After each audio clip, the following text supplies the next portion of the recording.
Hello everyone, welcome to my channel. आज हम इस वीडियो में complex formation tendency topic discuss करेंगे। So first transition series element किस प्रकार से कॉम्प्लेक्स फॉर्मेशन करते हैं, उनमें कॉम्प्लेक्स फॉर्मेशन का टेंडेंसी क्यों पाया जाता है, उस कॉन्सेप्ट को डिटेल में डिस्कस करेंगे। So first transition series element का एक बहुत इंपॉर्टेंट कैरेक्टरिस्टिक प्रॉपर्टी है। सो बेसिक कॉन्सेप्ट समझेंगे एंड ये प्रॉपर नोट्स आपको प्रोवाइड करूंगा जो आपके बीएससी सेमेस्टर एग्जाम्स के लिए बहुत हेल्पफुल होगा। सो स्टार्ट करते हैं। कॉम्प्लेक्स फॉर्मेशन टेंडेंसी कॉन्सेप्ट क्या है? Transition elements show a characteristic tendency to form complexes. This behavior too is unlike S and P block elements. This remarkable tendency of transition metal ions to form complexes is traceable to following factors. ठीक है, तो ये इस point में क्या कहा गया है कि जो ट्रांजिशन एलिमेंट होते हैं, मतलब डी ब्लॉक के जितने भी एलिमेंट होते हैं, उनमें ये टेंडेंसी पाया जाता है कि वो कॉम्प्लेक्स फॉर्मेशन करें। मतलब कि मेटल आयन अपने अराउंड लिगेंड एटम या फिर लिगेंड मॉलिक्यूल को जोड़ लेता है। ठीक है, उनको ज्वाइन कर लेगा, तो उसको कॉम्प्लेक्स फॉर्मेशन टेंडेंसी कहा जाता है। ठीक है, कॉम्प्लेक्स फॉर्मेशन बहुत सिंपल सा कॉन्सेप्ट है। कोई भी मेटल आयन जब लिगेंड के साथ जुड़ जाएगा कोवलेंट बॉन्ड के द्वारा, तो उसको जो है कॉम्प्लेक्स फॉर्मेशन कहा जाता है। जो ट्रांजिशन एलिमेंट होते हैं, इनमें ये टेंडेंसी, ये गुण पाया जाता है कि वो कॉम्प्लेक्स का फॉर्मेशन कर पाए। लेकिन एस और पी ब्लॉक के जो एलिमेंट होते हैं, इनमें ऐसा कोई गुण नहीं पाया जाता है। इसलिए ये जो कैरेक्टरिस्टिक प्रॉपर्टी है, ये सिर्फ ट्रांजिशन एलिमेंट्स में पाया जाता है। और यहां पे हम फर्स्ट ट्रांजिशन सीरीज का जो है ये प्रॉपर्टी पढ़ रहे हैं, तो उस अकॉर्डिंग हम कॉन्सेप्ट को समझेंगे। अब यहाँ पे 3 इंपॉर्टेंट पॉइंट दिया गया है, इसको आपको ध्यान से समझना है कि ऐसा क्यों होता है। मतलब जो ट्रांजिशन एलिमेंट है, ये इनमें कॉम्प्लेक्स फॉर्मेशन की टेंडेंसी क्यों पाई जाती है, उसको हम इन 3 पॉइंट के द्वारा समझेंगे। पहला है small size of the atoms and ions of transition metals. Second है high nuclear charge and third है availability of vacant d orbitals of appropriate energy in their atoms for bonding with ligand. ठीक है, तो ये 3 point है, इसको एक एक करके हम समझते हैं, जिससे हमारे क्यों का जवाब मिल जाएगा कि ये ट्रांजिशन एलिमेंट्स क्यों कॉम्प्लेक्स फॉर्मेशन करते हैं।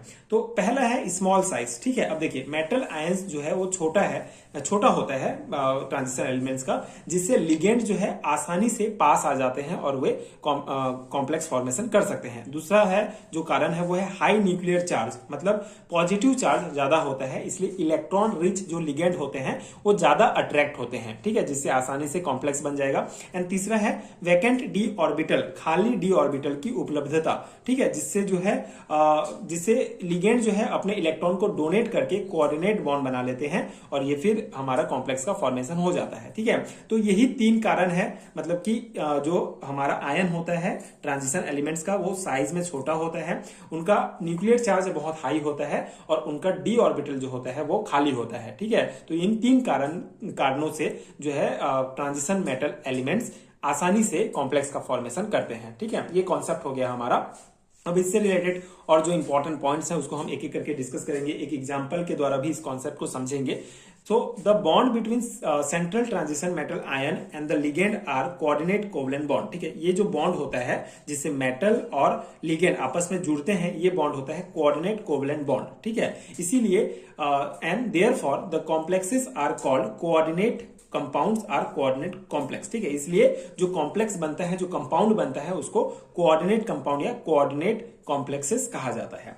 This complexes have different geometry according to the coordination number. अभी कोऑर्डिनेशन नंबर को आगे हम अच्छे से समझेंगे। तो कोऑर्डिनेशन नंबर के आधार पर जो कॉम्प्लेक्स हमारा बना है उसका जियोमेट्री कई प्रकार के होते हैं। जैसे कॉमन जियोमेट्री हो सकते हैं, लीनियर हो सकता है, टेट्राहेड्रल हो सकता है। जियोमेट्री मतलब उसका स्ट्रक्चर। ठीक है, कौन से स्ट्रक्चर का है, linear, tetrahedral, square, planar, octahedral, tetrahedral, ये सभी जो है हो सकता है। ठीक है, ये जियोमेट्री शो करते हैं जो कॉम्प्लेक्स बनेगा वो। ठीक है, जो कंपाउंड बनेगा, और ये जियोमेट्री बेसिकली इसके कोऑर्डिनेशन नंबर के आधार पर होता है। इसका भी मैं आपको एक टेबल प्रोवाइड कर दूंगा जिससे आप आसानी से इसको समझ पाएंगे।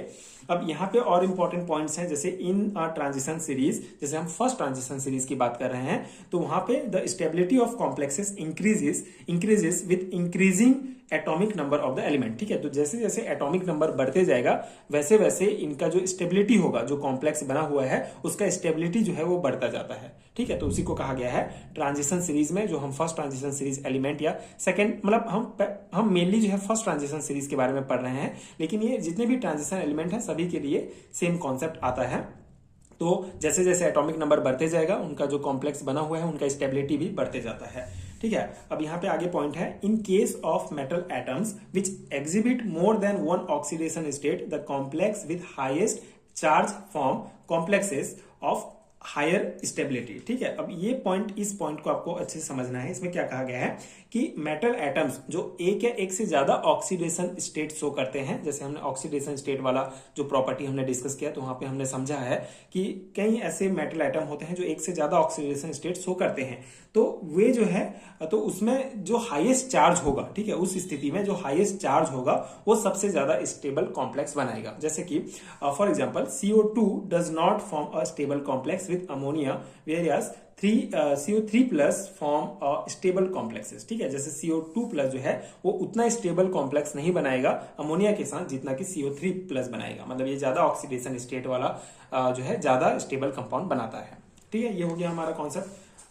Transition metals have or can produce empty orbitals to accept electrons pair from ligand. ठीक है, तो ट्रांजिशन मेटल के पास तो है वो डी और जो एम्प्टी ऑर्बिटल होता है जिससे वो लिगेंड के जो इलेक्ट्रॉन पेयर्स को एक्सेप्ट कर सकें। और ये जो प्रोसेस होता है कॉम्प्लेक्स फॉर्मेशन का, इसमें 3D 4s और 4p ऑर्बिटल जो है यूज होते हैं इस पर्पस के लिए। अब यहाँ पे एक एग्जांपल के द्वारा इस पूरे कॉन्सेप्ट को समझते हैं। हमने एग्जांपल लिया है formation of CONS3 plus from CO3 plus ion. ठीक है, इस आयन के द्वारा इस कॉम्प्लेक्स का किस प्रकार फॉर्मेशन होगा उसको हम देखते हैं। CO3 प्लस जो होगा हमारा can accept 3 electron pair from 6NH3 ligand. ठीक है, तो जो लिगेंड हम यूज कर रहे हैं वो अमोनिया है हमारा, तो 6NH3 लिगेंड के द्वारा जो है 6 पेयर ऑफ इलेक्ट्रॉन जो है ये हमारा एक्सेप्ट करेगा। And electron in 3D pair of empty 3D 4s and 4p orbital become available. And मतलब पहले इलेक्ट्रॉन का पेयर अप हो जाएगा 3D ऑर्बिटल का, उसके बाद फिर 3D 4s और 4p ऑर्बिटल जो है खाली हो जाएंगे। ठीक है, जिसके साथ फिर जो लिगेंड का जो इलेक्ट्रॉन पेयर है वो आके वहां पे जुड़ जाएगा। और इसका जो हाइब्रिडाइजेशन होगा, संकरण होगा हमारा D2sp3 होगा और जियोमेट्री इसका ऑक्टाहेड्रल होगा। ठीक है, जैसे इस प्रकार से यहाँ पे फॉर्मेशन होगा। CO एटम की अगर हम बात करें तो इसका इलेक्ट्रॉनिक कन्फिगरेशन इस प्रकार होगा, लेकिन हम CO3 प्लस आयन के द्वारा कॉम्प्लेक्स फॉर्मेशन करेंगे तो यहाँ पे 3 जो इलेक्ट्रॉन कम हो जाएगा। मतलब इस प्रकार का इसका इलेक्ट्रॉनिक कन्फिगरेशन है। तो सबसे पहले पेयर अप होंगे इलेक्ट्रॉन, तो पेयर अप होंगे तो ये हमारा 3D ऑर्बिटल का 3 ऑर्बिटल भर जाएगा। ठीक है, 3D सेल का 3 ऑर्बिटल भर जाएगा। फिर बाकी जो ये काला कलर में आप जो इलेक्ट्रॉन देख रहे हैं ये अमोनिया जो हमारा लिगेंड है उसका इलेक्ट्रॉन पेयर यहाँ पे हम रखेंगे और इस प्रकार से हमारे ये D2sp3 हाइब्रिडाइजेशन के द्वारा इस कॉम्प्लेक्स का फॉर्मेशन हो जाएगा। ठीक है, तो ये हमारा एक एग्जांपल है, इसको आप डेफिनेटली अपने एग्जाम में लिखिए। ये मैं आपको आपके सेमेस्टर एग्जाम्स के पर्सपेक्टिव से नोट्स प्रोवाइड कर रहा हूं, तो आप मतलब नंबर के अकॉर्डिंग आप लिख सकते हैं कि कितने नंबर में आपका प्रश्न पूछा जाता है उस अकॉर्डिंग। बाकी अगर लॉन्ग टाइम में पूछा जाता है तो आप ये सभी जो है सभी पॉइंट को डेफिनेटली लिखिए। तो ये हमारा कॉन्सेप्ट हो गया। अब यहाँ पे कुछ और पॉइंट हैं, जैसे कोऑर्डिनेशन नंबर क्या होता है और कॉम्प्लेक्सेस का जियोमेट्री आप किस प्रकार से पता कर सकते हैं उसको हम देखते हैं। तो कोऑर्डिनेशन नंबर क्या है? Coordination number is defined as the number of ligand accepted by an ion of the transition element in complex formation. ठीक है, बहुत सिंपल सा है। कोऑर्डिनेशन नंबर क्या है? लिगेंड का नंबर होता है, मतलब जो ट्रांजिशन एलिमेंट है उसमें जो आयन कितने लिगेंड को एक्सेप्ट कर रहा है, उनके साथ बॉन्ड बना रहा है, उन लिगेंड की संख्या को ही कोऑर्डिनेशन नंबर कहा जाता है। टेक फॉर इंस्टेंट FeCN6 - ये जो हमारा कॉम्प्लेक्स है इसमें Fe2 प्लस आयन जो है वो कितना 6 लोन पेयर ऑफ इलेक्ट्रॉन को जो है क्या करेगा? एक्सेप्ट करेगा। मतलब CN6 lone pair of electron from 6CN। ठीक है, 6CN लिगेंड के 6 लोन पेयर इलेक्ट्रॉन को एक्सेप्ट करेगा, मतलब कि 6CN जो है लिगेंड है वो उसको एक्सेप्ट करेगा। तो कोऑर्डिनेशन नंबर यहाँ पे 6 हो जाएगा। ठीक है, मतलब लिगेंड की संख्या, कितने लिगेंड जो है जुड़ रहे हैं सेंट्रल मेटल एटम के साथ, तो वो हमारा कोऑर्डिनेशन नंबर कहलाता है। जियोमेट्री ऑफ कॉम्प्लेक्सेस, मतलब यहाँ पे आप देख सकते हैं geometry of complexes is based on the coordination number. Coordination number के बेस पर, मेटल आयन के कोऑर्डिनेशन नंबर के बेस पर हम किसी भी कॉम्प्लेक्स का जियोमेट्री पता कर सकते हैं। जैसे यहाँ पे अगर कोऑर्डिनेशन नंबर 6 है, जैसे इतने यहाँ पे ये मैंने मेटल आयन यहाँ पे ट्रांजिशन मेटल आयन मैंने लिख दिया है, आप एक बार याद कर लीजिएगा इसको। अगर इनका कोऑर्डिनेशन नंबर 6 होता है, अगर 6 कोऑर्डिनेशन नंबर है मतलब जो जियोमेट्री होगा वो ऑक्टाहेड्रल होगा। ठीक है, और यहाँ पे ये देख सकते हैं Zn2 plus Cu2 plus CO2 plus Ni2 plus, इनका कोऑर्डिनेशन नंबर 4 होता है, तो इनका ज्योमेट्री टेट्राहेड्रल या स्क्वायर प्लेनर होगा। ठीक है, Cu प्लस जो है जिसका कोऑर्डिनेशन नंबर 2 होगा वो हम क्या हो जाएगा?